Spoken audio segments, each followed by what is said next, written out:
সরকার সহ সকলের কাছে উদাত্ত আহ্বান জানাবো, হত্যা জন্ম বন্ধ করুন। এটা হয় না, এটা মেনে নেওয়া যায় না, এটা মেনে নেওয়া যায় না, মানার মতো কাজ নয়। এর সুষ্ঠু তদন্ত হয়ে বিচার করুন, অপরাধীদেরকে শাস্তির সামনে আনুন। এই অপরাধীকে অপরাধকে ঢাকার জন্য অন্য নিরাপরাধ মানুষদেরকে কষ্ট দিবেন, এরকম জুলুম আল্লাহ বরদাস্ত করবেন না। মানুষকে হত্যা করে আমাকে ক্ষমতায় থাকতে হবে, মানুষের ক্ষতি করে আমাকে ক্ষমতায় থাকতে হবে, এই ক্ষমতাকে নিজের থেকে ধিক্কার জানানো উচিত। সুতরাং বাংলাদেশের যদি কোনো একটা সম্পদ নষ্ট হয় আমাদের অন্তরে লাগে, কোনো সন্দেহ নেই, কিন্তু এদেশের মানুষের চেয়ে সম্পদের দাম বেশি না। একটা মানুষ যখন হত্যা হয় এটা আমার সন্তান হত্যার চেয়ে অবশ্য কষ্ট মনে হয়। সুতরাং মনে রাখবেন, এই দিন নয়, আরো দিন আছে। এই দিনে কে নিয়ে যাবে সেই দিনেরও কাছে। আল্লাহর নির্দেশগুলো বলা আমাদের দায়িত্ব। তাই দেশের শান্তির জন্য, প্রতিটি ইঞ্চির নিরাপত্তার জন্য আমি পরিষ্কার কোরআনের মধ্যে বলছেন, ওয়ামা কুন্না মুআযযিবিনা হাত্তা নাবাসা রাসূলা। আমি কোন ব্যক্তি, কোন সমাজ, কোন গোষ্ঠীকে আমি ধ্বংস করি না যতক্ষণ না পর্যন্ত আমি তাদের জন্য কোন সতর্ককারী না পাঠাই। আমরা উলামায়ে কেরাম আল্লাহর পক্ষ থেকে সতর্ককারী হিসেবে আপনাদেরকে বললাম। আমাদের অস্ত্র নাই, সমর্থক নাই, অর্থ নাই, সম্পদ নাই, আমাদের একটা আছে ওহীর ইলম, সেইটুকু আপনাদের কাছে বলছি। ক্ষমতা হয় না, এরকম জুলুম পৃথিবীতে বহু মানুষ করছে। পৃথিবীর শুরু থেকে কাবিল জুলুম করছে, আল্লাহ সেই জুলুমকে, জালেমকে ছাড় দেন নাই। ইব্রাহিম, হযরত আদম আলাইহিস সালাম নবীর সন্তান হওয়ার পরও ছাড় দেন নাই। নবীগণের শেষ নবী মুহাম্মদুর রাসূলুল্লাহ সাল্লাল্লাহু আলাইহি ওয়াসাল্লাম, ওনার যুগে জালেম ছিল আবু জাহেল। আল্লাহ এই জালেমকে আল্লাহ ছাড় দেন নাই। ইতিহাস দেখুন, হাদিস কোরআন পড়ুন, আল্লাহ ওই জামানা খালিদ বিন ওয়ালিদকে দিয়ে, বড় সেনাপতি দিয়া বা বড় একজন যোদ্ধাকে দিয়ে আবু জাহেলকে হত্যা করে নেই। আল্লাহ ওকে নির্মমভাবে হত্যা করিয়েছেন, একটা শিশু বাচ্চা দিয়ে ওদেরকে হত্যা করিয়েছেন। ونعوذ بالله من شرور أنفسنا من يهده الله فلا مضل له ومن يضلله فلا هادي له وأشهد أن لا إله إلا الله وحده لا شريك له وأشهد أن محمدا عبده ورسوله أما بعد فأعوذ بالله من الشيطان الرجيم بسم الله الرحمن الرحيم من اهتدى فإنما يهتدي لنفسه ومن ضل فإنما يدل عليها ولا تزر وازرة وزر أخرى وما كنا معذبين حتى نبعث رسولا صدق الله المولانا العظيم وصدق رسوله النبي الكريم ونحن على ذلك لمن الشاهدين والشاكرين والحمد لله رب العالمين সবাই মোহাব্বতের সাথে জবান ছাড়িয়ে দুরূদ শরীফ পড়ি। আল্লাহুম্মা সাল্লি আলা সাইয়্যিদিনা ওয়া নাবিয়িনা ওয়া শাফিঈনা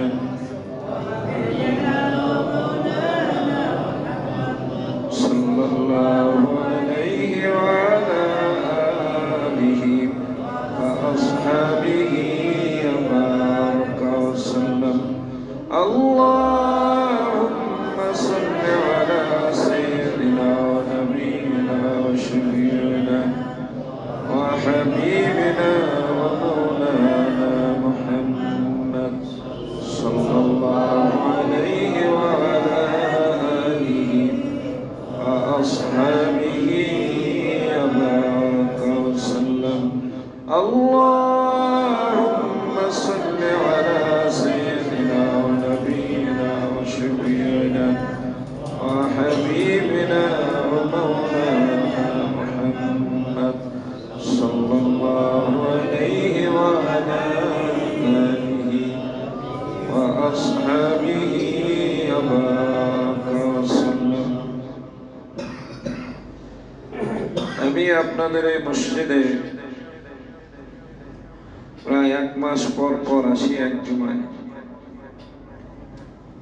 বিগত 1 মাসের মধ্যে সারা পৃথিবীতে, বিশেষভাবে আমাদের বাংলাদেশে অনেক ঘটনা সংঘটিত হয়ে গেছে। অনেক কিছু ভালো মন্দ এই সমাজে হয়ে গেছে। সুতরাং এই দুনিয়া আল্লাহ সুবহানাহু ওয়া তাআলা মানুষের জন্য বানাইছেন। দুনিয়ার জন্য মানুষ বানান নাই। এই দুনিয়াতে মানুষ আসবে যাবে, তাদের জন্যই আল্লাহ সুবহানাহু ওয়া তাআলা এই জগৎ বানাইছেন। কিছুদিনের মধ্যে আমাদের দেশে অনেক মানুষ এই 1 মাসের মধ্যে দুনিয়া ছেড়ে চলে গেছেন, স্বাভাবিকভাবে, অনেকে অস্বাভাবিকভাবে। যার যেভাবে যখন লিখিত ছিল তাকে সেভাবে যাইতে হয়েছে। এর মধ্যে আমার পরিচিতির মধ্যে বেশ কিছু লোক 1 মাসের মধ্যে দুনিয়ার থেকে চলে গেছে। এর মধ্যে আপনাদেরও সকলের কাছে পরিচিত সিনার বিশ্বাস হুজুর, উনিও এই 1 মাসের মধ্যে উনিও চলে গেছে। গত জুমা আমার মিরপুরের জুমার নামাজের ধার্য ছিল, ঢাকাও আসছিলাম। রাত 8টার সময় খবর আসলো যে আমাদের মাদারীপুরের তাবলীগের মুরব্বী হাফেজ আব্দুল জলিল সাহেব ইন্তেকাল করছেন। পরে আবার মাদারীপুর ফজরের নামাজ পড়ে মাদারীপুর গেলাম, 9টায় জানাজা শরীক হইতে। এই তো দুনিয়া,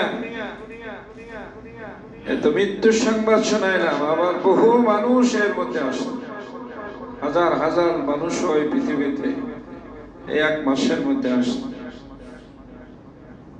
সুতরাং আমরা আসতেছি, যেতেছি, আসবো, যাব। আল্লাহ আমাদের জন্যই এই পৃথিবী তৈরি করছে। আল্লাহ রাসূল পরিষ্কার বলছেন, শোনো, আদ-দুনিয়া খুলিকাত লাকুম। আল্লাহ পাক দুনিয়া বানাইছেন তোমাদের জন্য, এবং পৃথিবীর সব বিজ্ঞানীরা এটা প্রমাণ করছে যে আগে পৃথিবী তৈরি হয়েছে, এরপরে মানুষ আসছে। দুনিয়াতে প্রথম এই দুনিয়ার ভূখণ্ড ছিল না। বিজ্ঞান বলে সারা পৃথিবীর পানির উপর পানি ছিল শুধু। এই পানি ঢেউয়ের সাথে সাথে বাড়িতে বাড়িতে পানির মধ্যে ফেনার সৃষ্টি হয়েছে। ফেনার মধ্যে আস্তে আস্তে মাটির সৃষ্টি হয়েছে। এই মাটির মধ্যে আস্তে আস্তে জল, এই গাছ, তরুলতা এগুলো জ্বালাইছে। এরপরে পর্যায়ক্রমে পৃথিবীতে জীব আসলে সবকিছু তৈরি করার পরে, মানুষ বাস উপযুক্ত করার পরে আল্লাহ সুবহানাহু ওয়া তাআলা মানুষ পাঠাইছেন। এজন্য আল্লাহ রাসূল বলছেন, দুনিয়া খুলিকাত লাকুম, শোনো আমি এই দুনিয়া বানাইছি, আল্লাহ দুনিয়া বানাইছেন তোমাদের জন্য, মানুষের জন্য। খুলিকতুম লিল আখিরাহ, আর মানুষকে বানাইছেন আল্লাহ পাক আখিরাতের জন্য। নসে কোরআনের মধ্যে আসলে আল্লাহ সুবহানাহু ওয়া তাআলা পরিষ্কার বলছেন, ওয়া খালাকতুল জিন্না ওয়াল ইনসা ইল্লা লিয়াবুদুন, আমি মানুষ এবং জিনকে পৃথিবীর কোন প্রয়োজনে সৃষ্টি করি নাই। পৃথিবীর জন্য মানুষকে সৃষ্টি করি নাই, কোন পশু পাখির জন্য মানুষকে খাদ্য রূপে সৃষ্টি করি নাই, ভোগের সামগ্রী হিসেবে সৃষ্টি করি নাই। শোনো, এরা শাহানশাহ, এদেরকে পৃথিবীর কোন বস্তু ভোগ করবে, কোন যন্ত্র জানোয়ার মানুষকে ভোগ করবে, এই অধিকার আল্লাহ কোন সৃষ্টিকে দেন নাই। কোন সৃষ্টি, মানুষ যে কোনো সৃষ্টিকে ভোগ করতে পারবে, আল্লাহ কোনটা ভোগ করা যাবে না করা যাবে সেটাও বলছে। এই জীবগুলো খাওয়া যাবে, এগুলো খাওয়া যাবে না। বাকি যেগুলো খাবার নিষেধ করছেন আল্লাহ কোরআনে, এই প্রত্যেকটা জীব হিংস্র, মানুষকে আঘাত করে। এজন্য কোরআনের মধ্যে পরিষ্কার নির্দেশ আসছে, যে জীবগুলো মানুষকে আঘাত করে ওগুলোকে হত্যা করে দাও। সাপ মানুষকে আঘাত করতে পারে, আঘাত করে, মানে তুমি ঘরে সাপ দেখছো, হত্যা করে দাও। তুমি একটা পিপিলিকা দেখছো, যে পিপিলিকা গুলো মানুষকে আঘাত করে, ওই পিপিলিকা গুলিকে ধ্বংস করে দাও, কারণ এরা আমার শাহী সৃষ্টিকে আঘাত করার ক্ষমতা রাখে না। আমি আল্লাহ তাদের জন্য বৈধ করি নাই, হারাম। সমস্ত সৃষ্টির জন্য মানুষকে ভোগ করা হারাম। শুধু কোরআনে কারীমের মধ্যে পৃথিবীর আইন শৃঙ্খলা ঠিক রাখার জন্য অপরাধীদেরকে শাস্তির কিছু বিধান রাষ্ট্রের হাতে আল্লাহ দিয়েছেন, কিন্তু সেটা কোন মানুষের হাতে নয়। রাষ্ট্র যদি কাউকে দেখে যে সে অপরাধ করছে, সাক্ষী প্রমাণের ভিত্তিতে সে অপরাধী প্রমাণিত হয়েছে, তাহলে আদালত তাকে হত্যা করতে পারবে। এই অনুমতি শর্তে সাপেক্ষে আল্লাহ রাব্বুল আলামিন দিয়েছেন। এবং সেই অপরাধেরও একটা মানদণ্ড আছে, কি পরিমাণ অপরাধ করলে হত্যা করা যাবে। যে কোনো অপরাধ করলে মানুষকে হত্যা করা যাবে না। একজন যদি আরেকজনকে হত্যা করে, তাহলে ওই কাতিলকে হত্যা করা রাষ্ট্রের জন্য জায়েজ আছে, আদালতের জায়েজ আছে, যদি সাক্ষী প্রমাণে প্রমাণিত হয়। কিন্তু কোন বাড়ি ঘর ভেঙে ফেললে, কারো সম্পদ নষ্ট করলে, কোন মানুষকে আঘাত করার অধিকার কোরআনও দেয় নাই, রাষ্ট্রও দেয় নাই। কোন মানুষকে হত্যা চলে না। আল্লাহ সুবহানাহু ওয়া তাআলা সূরা নিসার মধ্যে পরিষ্কার বলছেন, যদি কেউ কোন মানুষকে অন্যায়ভাবে হত্যা করে, তাহলে সেজন্য কেমন, তার জন্য আল্লাহ রাব্বুল আলামিন ঠিকানা রাখছেন জাহান্নাম। সূরা নিসা 93 নম্বর আয়াত আল্লাহ বলেন, এদের জন্য ঠিকানা হলো জাহান্নাম। وغضب الله عليه ولعنه وأعد له عذابا شديدا عذابا, এবং আমি আল্লাহ তাদের উপরে কঠিন রাগান্বিত হই এবং আমি তাদেরকে কঠিন শাস্তি দেব। অন্য আয়াতের মধ্যে আল্লাহ সুবহানাহু ওয়া তাআলা সূরা মায়েদার মধ্যে বলেন, মান কাতালা নাফসান বিগাইরি নাফসিন আও ফাসাদিন ফিল আরদ ফাকান্নামা কাতালা আন-নাস জামিআ, যদি কেউ কোন মানুষকে অন্যায়ভাবে হত্যা করে, তাহলে কেমন যেন সে পুরা পৃথিবীর সব জাতিকে ধ্বংস করে দিবে। ওয়ামান আহইয়া ফাকান্নামা আহইয়ান নাস জামিআ। আর কেউ যদি কোনো মানুষকে মুক্ত করে মাফ করে দেয়, তাহলে সে যেন কেমন পুরা জাতি পুরা বিশ্বের মানুষকে সে মুক্তি করে দিবে। এটা ছিল আল্লাহ রাব্বুল আলামিনের নির্দেশ। কিন্তু আমরা কি করি? সারা পৃথিবীতে কি ঘটছে আজকের এই দিনেও আপনি তাকিয়ে দেখেন, সেই ফিলিস্তিন থেকে শুরু করে আমাদের বাংলা পর্যন্ত কি হচ্ছে আমাদের দেশে, কি হচ্ছে বিশ্বে। মনে হচ্ছে যে সম্পদের দাম বেশি মানুষের চেয়ে, রাষ্ট্রের দাম বেশি মানুষের চেয়ে। না, খোদার কসম, আল্লাহ কোন রাষ্ট্র এবং সম্পদের দাম মানুষের চেয়ে বেশি রাখেন নাই। কারণ না, মানুষ হলো আল্লাহ রাব্বুল আলামিনের খলিফা। আল্লাহ পরিষ্কার ফেরেশতাদের জামাত নিয়ে বসছেন এবং সেই জামাতের সাথে তিনি পরামর্শ করছেন যে আমি একদল আমার প্রতিনিধি পৃথিবীতে পাঠাইতে চাই। এই পৃথিবীতে প্রতিনিধি পাঠাইতে চাই। ফেরেশতারা তারা অন্য জীবের উপরে ধারণা করে তারা বলছিলেন যে আল্লাহ দরকার নেই। এর আগেও তো অনেক জীব সৃষ্টি করছেন, তারা তো আপনার মকসুদ পুরা করে নাই। তারা দুনিয়ার মধ্যে গিয়ে ঝগড়া ঝাঁটির মধ্যে লিপ্ত হয়ে গেছে। এই ঘটনা আল্লাহ কোরআনের বহু জায়গায় বলছে। সূরা বাকারা থেকে শুরু করে অসংখ্য জায়গায় আল্লাহ বলছে। ফেরেশতারা মত দেন নাই, বাহ্যিক দিকের কিয়াস করে তারা ধারণা করে মত দেন নাই। তো আল্লাহ আমাদেরকে মহব্বত করে তৈরি করছেন। খালাকাল ইনসান, আমি আল্লাহ মানুষকে তৈরি করছি। আর রহমান আল্লামাল কোরআন খালাকাল ইনসান। এই মানুষকে মনুষ্যত্ব দেওয়ার জন্য আমি আল্লাহ আগে কোরআন পাঠাইছি, এরপরে আমি মানুষ পাঠাইছি।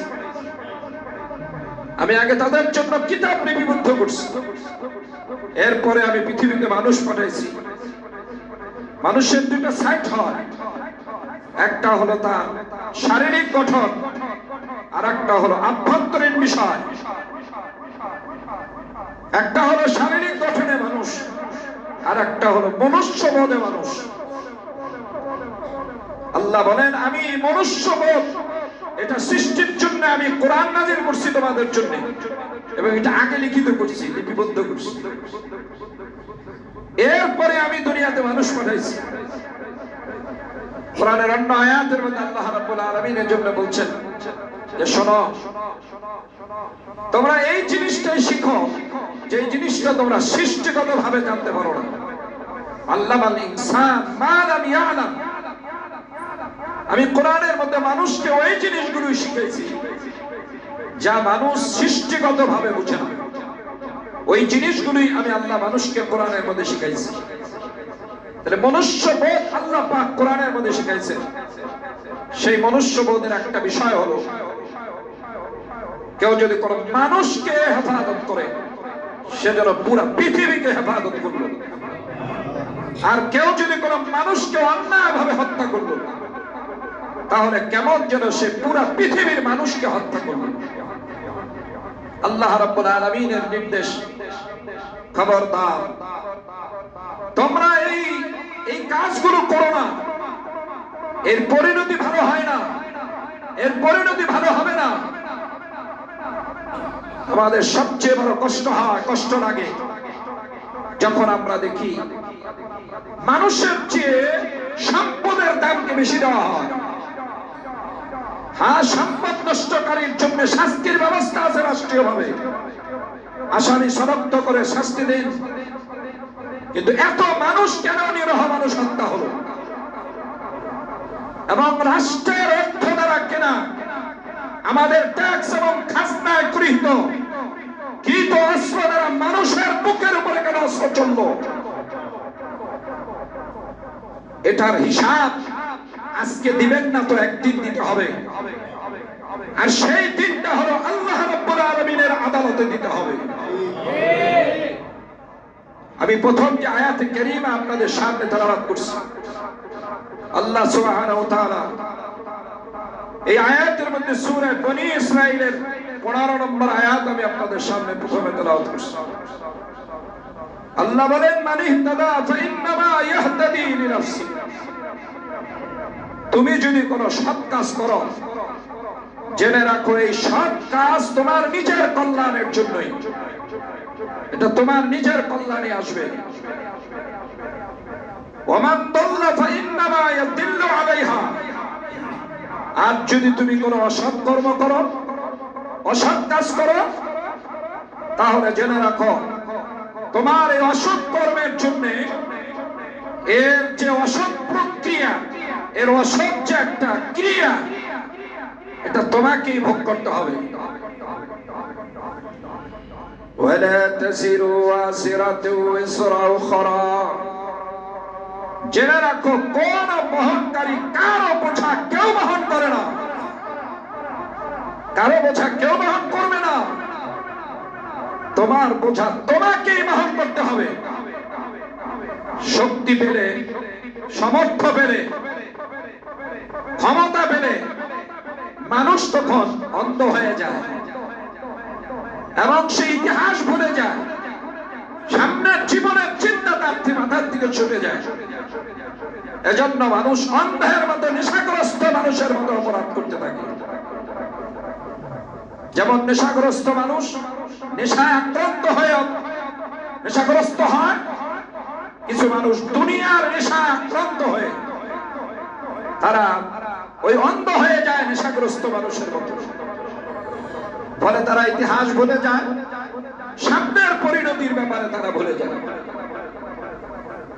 এই যে 1 মাসের মধ্যে যে ঘটনা আমাদের দেশে ঘটলো, যখন পুরা বাংলাদেশ চলছে, সেই সময় আমি এক নেতাকে বললাম, কি ব্যাপার, আপনি এখানে কেন, আপনি বাড়ি কেন যান না কেন, আপনি এই যে ছাত্র জনতা নামছে বাধা দিতে যান না কেন, ঘরে বসে আছেন কেন? বলে, হুজুর ওনারটা উনি হুজুর, উনি বেশি বেশি কথা বলে, লম্বা কথা বলে এটা বিপদে বসে। সাংঘাতিক নিমো খারাপ আপনি একজন। আমি টেলিফোনে তাকে এই শব্দ বলছি।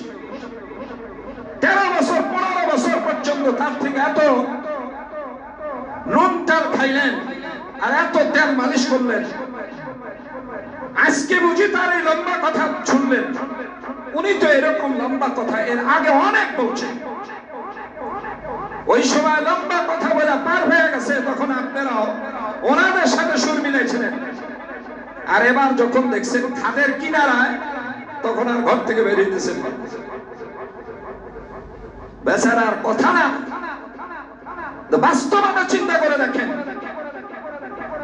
ওনাদের নেত্রী এর আগে অনেক লম্বা কথা বলছেন, ওনার বাবার চেয়ে বয়সে বেশি, শুধু বাংলাদেশ নয় পৃথিবীর শ্রেষ্ঠ আলেমদের একজন হযরত শাহ আহমদুল্লাহ,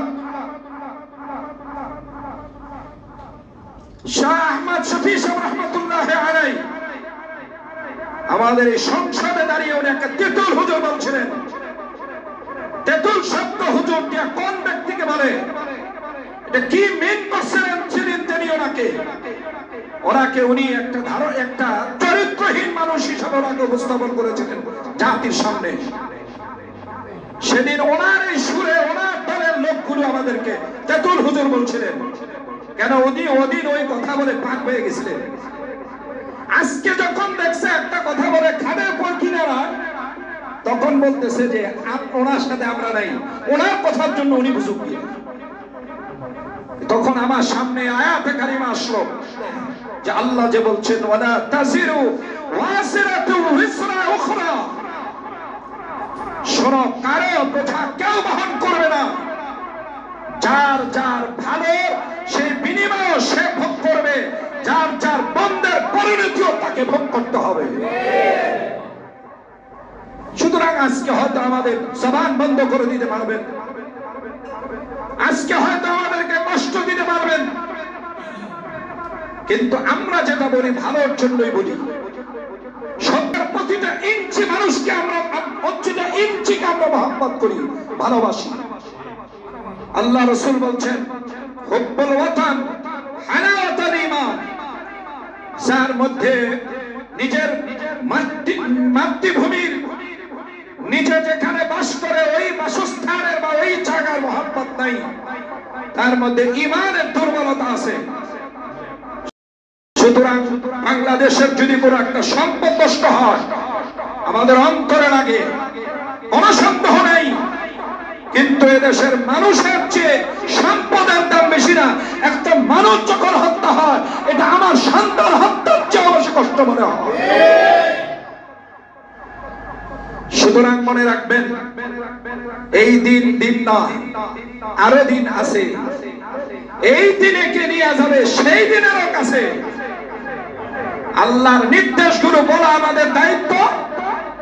তাই দেশের শান্তির জন্য, প্রতিটি ইঞ্চির নিরাপত্তার জন্য আমি সরকার সহ সকলের কাছে উদাত্ত আহ্বান জানাবো, হত্যা জন্ম বন্ধ করুন। এটা হয় না, এটা মেনে নেওয়া যায় না, এটা মেনে নেওয়া যায় না, মানার মতো কাজ নয়। এর সুষ্ঠু তদন্ত হয়ে বিচার করুন, অপরাধীদেরকে শাস্তির সামনে আনুন। এই অপরাধীকে অপরাধকে ঢাকার জন্য অন্য নিরাপরাধ মানুষদেরকে কষ্ট দিবেন, এরকম জুলুম আল্লাহ বরদাস্ত করবেন না। আল্লাহ পরিষ্কার কোরআনের মধ্যে বলছেন, ওয়ামা কুন্না মুআযযিবিনা হাত্তা নাবাসা রাসূলা। আমি কোন ব্যক্তি, কোন সমাজ, কোন গোষ্ঠীকে আমি ধ্বংস করি না যতক্ষণ না পর্যন্ত আমি তাদের জন্য কোন সতর্ককারী না পাঠাই। আমরা উলামায়ে কেরাম আল্লাহর পক্ষ থেকে সতর্ককারী হিসেবে আপনাদেরকে বললাম। আমাদের অস্ত্র নাই, সমর্থক নাই, অর্থ নাই, সম্পদ নাই, আমাদের একটা শহীদ এলেন। সেইটুকু আপনাদের কাছে বলছি, মানুষকে হত্যা করে আমাকে ক্ষমতায় থাকতে হবে, মানুষের ক্ষতি করে আমাকে ক্ষমতায় থাকতে হবে, এই ক্ষমতাকে নিজের থেকে ধিক্কার জানানো উচিত। এটা কোনো ক্ষমতা হয় না। এরকম জুলুম পৃথিবীতে বহু মানুষ করছে। পৃথিবীর শুরু থেকে কাবিল জুলুম করছে। আল্লাহ সেই জুলুমকে, জালেমকে ছাড় দেন নাই। ইব্রাহিম, হযরত আদম আলাইহিস সালাম নবীর সন্তান হওয়ার পরও ছাড় দেন নাই। নবীগণের শেষ নবী মুহাম্মদুর রাসূলুল্লাহ সাল্লাল্লাহু আলাইহি ওয়াসাল্লাম, ওনার যুগে জালেম ছিল আবু জাহেল। আল্লাহ এই জালেমকে আল্লাহ ছাড় দেন নাই। ইতিহাস দেখুন, হাদিস কোরআন পড়ুন। আল্লাহ ওই জামানা খালিদ বিন ওয়ালিদকে দিয়া, বড় সেনাপতি দিয়া বা বড় একজন যোদ্ধাকে দিয়ে আবু জাহেলকে হত্যা করে নাই। আল্লাহ ওকে নির্মমভাবে হত্যা করিয়েছেন, একটা শিশু বাচ্চা দিয়ে ওদেরকে হত্যা করিয়েছেন। সুতরাং আল্লাহর মায়ের, আলমের মায়ের সীমা অতিক্রম আমরা কেউ না করি। খুব ভালো করে মনে রাখা, আল্লাহর দরবারে আমাকে উপস্থিত হতে হবে। এই জীবনে শেষ নয়। সেদিন আপনি দেখবেন, নিজের চোখে দেখবেন আপনি এই দুনিয়ায় কি করে গেছিলেন। আজকে আপনারা হয়তো আমাদের বিরুদ্ধে সিআইডি, ডিএবি, ডিএসপি সব যেমন রাখতেছেন, আল্লাহর পক্ষ থেকেও কিন্তু আল্লাহ সিআইডি, ডিএবি, ডিএসপি সব রেখে দিয়েছেন, সব নোট করতেছেন। এই আমলনামা আল্লাহ পেশ করবেন কিয়ামতের ময়দানে, বিভীষিকাময় অবস্থায় পেশ করবেন। এই একটু বিপদে ভুলে এই পরিচয় দেন না, কিয়ামতের ময়দানের বিপদে পড়লে কেমন হবে চিন্তা করে দেখেন। যেদিন সূর্য থাকবে মাথার উপরে, মাথার মগজগুলো টকবক চকবক করবে, জমিনটা হয়ে যাবে পুরো তামার মতো। ওই দিনের অবস্থা কেমন হবে? হযরতে রাসূল পাক সাল্লাল্লাহু আলাইহি ওয়াসাল্লাম একদিন হুজরায় গিয়ে দেখে আয়েশা সিদ্দিকা রাদিয়াল্লাহু তাআলা আনহা অস্থির হয়ে কাঁদতেছেন। আল্লাহ রাসূল বললেন, আয়েশা তুমি কাঁদো কেন? বলে, ইয়া রাসূলুল্লাহ, আমি কাঁদতেছি এজন্য যে আপনি বয়ান করলেন আজকে মসজিদে নববীতে যে কিয়ামতের ময়দানে সব মানুষগুলো উলঙ্গ হয়ে উঠবে, সব মানুষ উলঙ্গ হয়ে উঠবে। আমি শরমে, আমি লজ্জায় কাঁদতেছি যে আমি কিয়ামতের ময়দানে কোটি কোটি মানুষের সামনে কিভাবে উলঙ্গ হয়ে উঠবো, বস্ত্রহীন হয়ে উঠবো। এই ভয়ে আমি, এই আতঙ্কে এবং এই লজ্জায় আমি কাঁদতেছি। আল্লাহ রাসূল বললেন, আয়েশা, কিয়ামতের ময়দান এবং কঠিন ময়দান, যেদিন কেউ কার নিজের শরীরের দিকে তাকাবার সুযোগ পাবে না, নিজের শরীরের দিকে তাকাবার সুযোগ পাবে না। ইয়াওমা ইয়াফিরু মিন আখিহি ওয়া উম্মিহি ওয়া আবি ওয়া সাহিবাতি ওয়া বানি লিকুল্লি ইমরিইন মিনহুম ইয়াওমাইযিন শাআনুন ইউগনি। সেদিন বাবা সন্তানের পরিচয় দিবে না, মা সন্তানের পরিচয় দিবে না, ভাই ভাইয়ের পরিচয় দিবে না, বোন বোনের পরিচয় দিবে না। ওই বিভীষিকাময় অবস্থায় আল্লাহর সামনে প্রত্যেকটা মানুষকে দণ্ডায়মান হতে হবে। পৃথিবীতে কি করছিলেন, আমি মৌলভীও কি করছিলাম, প্রকাশ্যে এবং গোপনে, ষড়যন্ত্র করে এবং সরলতার সাথে, সব আল্লাহ সেদিন আমাদের সামনে হাজির করবেন। এই সূরা বনী ইসরাঈলের 14 নম্বর আয়াতের মধ্যে আল্লাহ বলতেছেন, ইকরা কিতাবাকা কাফা বিনাফসিকাল ইয়াওমা আলাইকা হাসিবা। পড়ো, এই যে দুনিয়া যা কইরা আসছিল, এই যে যা করছিল, সব এটার মধ্যে আছে। বড় হযরত আব্দুল্লাহ ইবনে মাসউদ রাদিয়াল্লাহু তাআলা আনহু ফরমান, কিয়ামতের ময়দানে আখিরাতের ভাষা হবে একটা, আরবি হবে ভাষা, এবং ওই দিন সব মানুষ আরবি পড়তে পারবে, বলতে পারবে, বুঝবে। এমন নামা লেখা থাকবে আরবিতে, সবার সামনে উপস্থাপন করা হবে। আল্লাহ বলবেন, পড়ো, এবার তোমার আমল নামা দেখে তুমি নিজের হিসাব নিজেই বুঝে নিতে পারবে, আমার বুঝাই দেওয়া লাগবে না।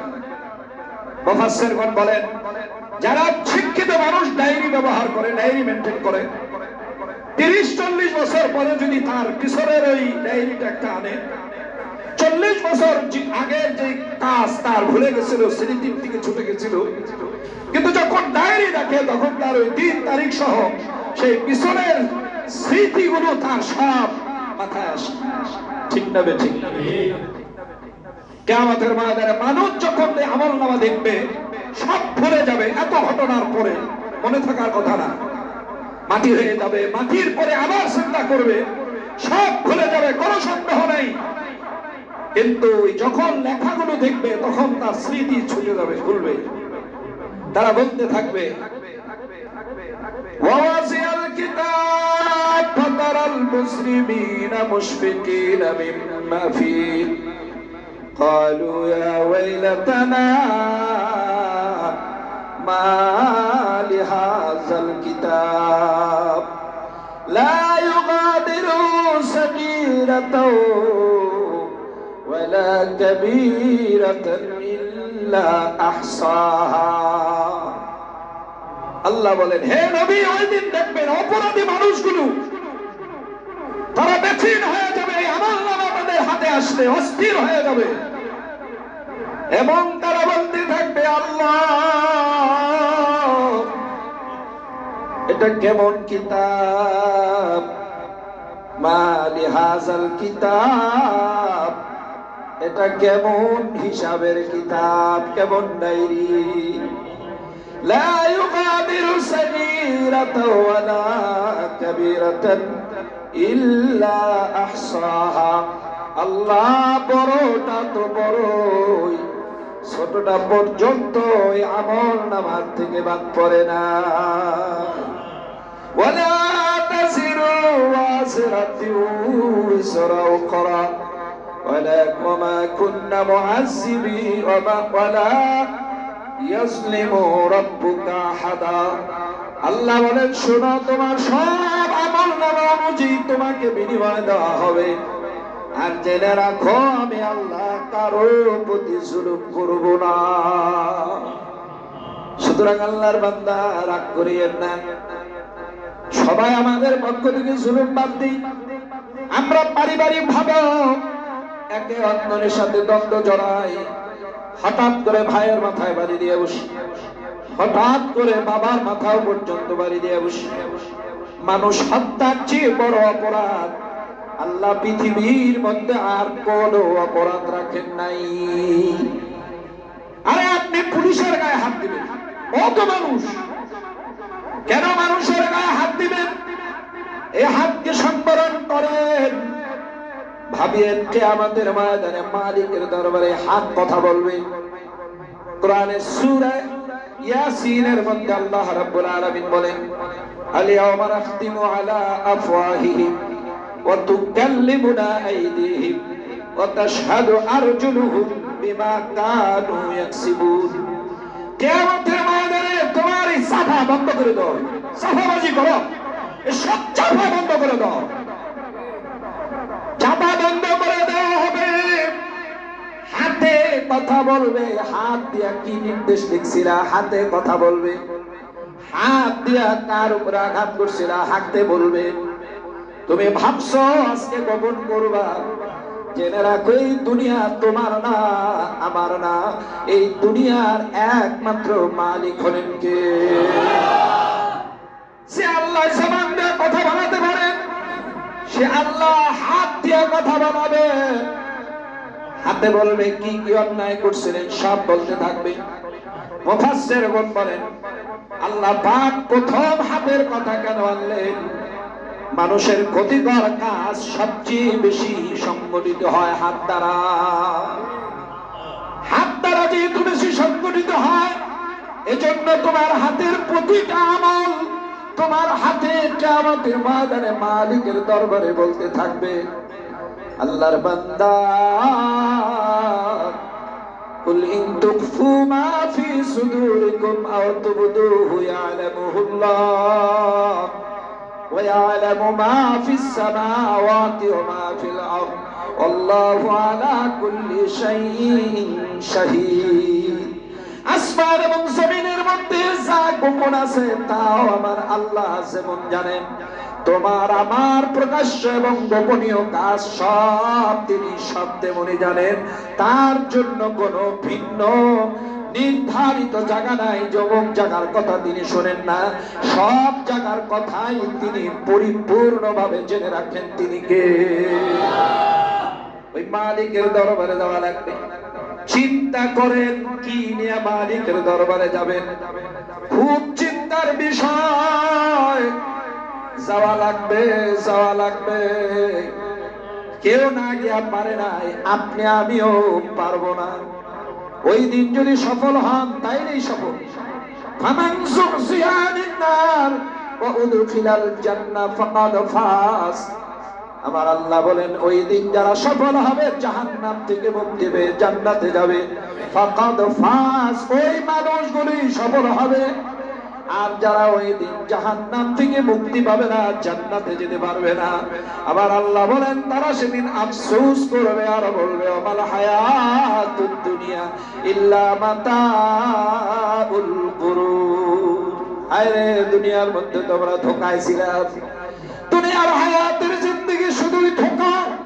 এই ধোঁকার জিন্দেগির মধ্যে পড়ে আল্লাহর বান্দা সবচেয়ে কঠিন বড় অপরাধ মানুষ হত্যার মতো কাজ করিয়েন না।